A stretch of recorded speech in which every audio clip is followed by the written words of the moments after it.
Assalamualaikum warahmatullahi wabarakatuh. Bagaimana kabarnya Bapak dan Ibu guru hebat? Semoga dalam keadaan sehat ya. Nah, pada kesempatan kali ini saya akan berbagi mengenai strategi dalam membuat aksi nyata di dalam platform Merdeka Mengajar atau biasa disebut dengan PMM. Nah, strategi yang saya berikan ini merupakan hasil pengalaman yang saya lakukan di dalam melakukan aksi nyata di dalam platform Merdeka Mengajar. Nah, sebelum masuk di dalam strategi platform Merdeka Mengajar, ya tentu kita perlu memahami dulu apa sih yang dimaksud dengan aksi nyata itu. Nah, aksi nyata merupakan bentuk praktik pemahaman Anda terhadap topik yang dipelajari di dalam pelatihan mandiri. Aksi nyata juga merupakan aktivitas terakhir untuk menyelesaikan satu topik di dalam pelatihan mandiri. Jadi bisa dikatakan bahwa aksi nyata ini adalah sesuatu aktivitas atau kegiatan yang sudah kita lakukan atau kita sudah implementasikan ya, baik di dalam sekolah kita ataupun di dalam kelas kita seperti itu. Nah, kemudian selanjutnya bagaimana cara mengunggah aksi nyata kita? Ya, tentunya yang pertama adalah mengunggah dokumen aksi nyata di dalam format PDF dengan maksimal 10 megabyte dengan cara klik pilih file.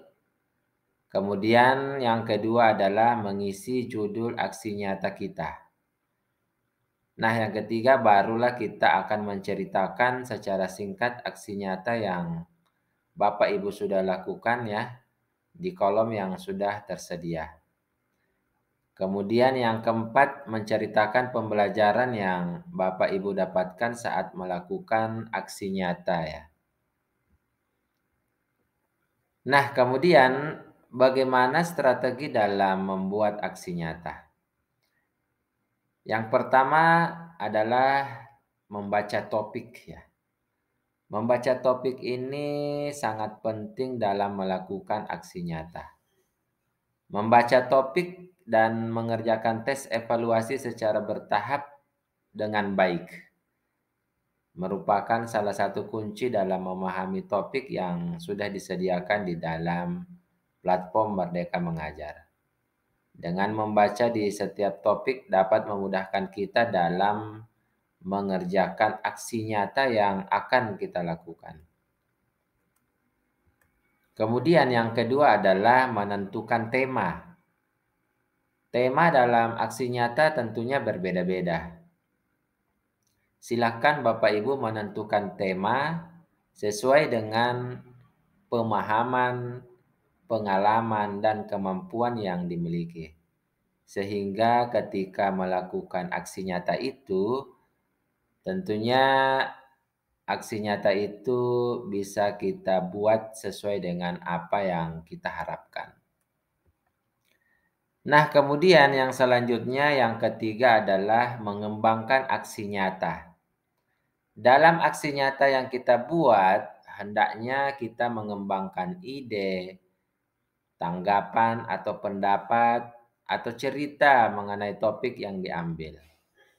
Jadi misalnya yang pertama adalah kita bisa mengembangkan, menjelaskan pengertian topiknya apa. Kemudian, Bapak Ibu bisa menuliskan apa sih tujuan dari topik yang diberikan ya. Kemudian yang ketiga, menuliskan identifikasi atau pemetaan.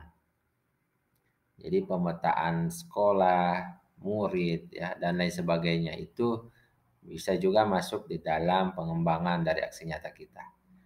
Kemudian bisa juga kita masukkan langkah-langkah dari strategi topik yang kita inginkan ya. Jadi Bapak Ibu bisa memasukkan bagaimana strategi skenario pembelajaran kita misalnya, bisa kita masukkan di dalam aksi nyata yang kita lakukan. Kemudian memberikan umpan balik di dalam aksi nyata kita. Hal ini sangat penting Bapak dan Ibu ya, karena umpan balik itu merupakan sebuah refleksi kita terhadap pembelajaran yang sudah kita lakukan. Ya. Umpan balik itu bisa dilakukan oleh murid kita ya, baik diberikan post-it ya, atau bisa juga secara langsung memberikan umpan balik. Ya. Dan tentunya yang keenam kita bisa menyimpulkan topik yang sudah kita baca ya, dan yang terakhir bisa memasukkan dokumentasi-dokumentasi kita seperti apa. Nah, ini hanya contoh ya Bapak dan Ibu untuk memasukkan poin-poin di dalam aksi nyata kita seperti itu. Kemudian selanjutnya yang keempat adalah menceritakan secara singkat aksi nyata yang Bapak Ibu sudah lakukan ya di dalam kolom yang tersedia. Menceritakan aksi nyata merupakan pengalaman yang sudah kita lakukan di dalam kelas. Hal yang diceritakan adalah manfaat atau dampak ya, atau membandingkan perbedaan aktivitas aksi nyata yang dahulu dan sekarang yang sudah kita lakukan. Menceritakan pembelajaran dalam melakukan aksi nyata. Jadi Bapak dan Ibu bisa menceritakan aksi nyatanya pada kolom yang sudah tersedia. Bapak Ibu tidak boleh sama dengan rekan sejawat. Kenapa? Karena pengalaman Bapak Ibu ya dengan guru yang lain tentunya berbeda-beda. Sehingga Bapak Ibu bisa menuliskan pengalaman dari apa yang sudah dialami, ya, sudah dilakukan seperti itu. Nah, kemudian setelah kita mengumpulkan semua aksi nyata kita, barulah dikirim dan nantinya Bapak Ibu bisa menyebarkan aksi nyata kita. Aksi nyata yang sudah dimasukkan ke dalam PMM itu, guru hendaknya menyebarkan aksi nyata di media sosial berupa WhatsApp, Instagram, Facebook, dan lain-lain sebagainya. Aksi nyata ini merupakan praktik baik yang sudah kita lakukan di dalam sekolah. Tujuannya disebarkan dari aksi nyata ini adalah dilakukan untuk mendapatkan umpan balik positif dari teman atau guru lainnya yang bisa melihat aksi nyata yang sudah kita buat. Dengan aksi nyata yang kita buat ini, bisa jadi teman-teman kita yang lainnya bisa terinspirasi dari aksi nyata yang sudah kita lakukan.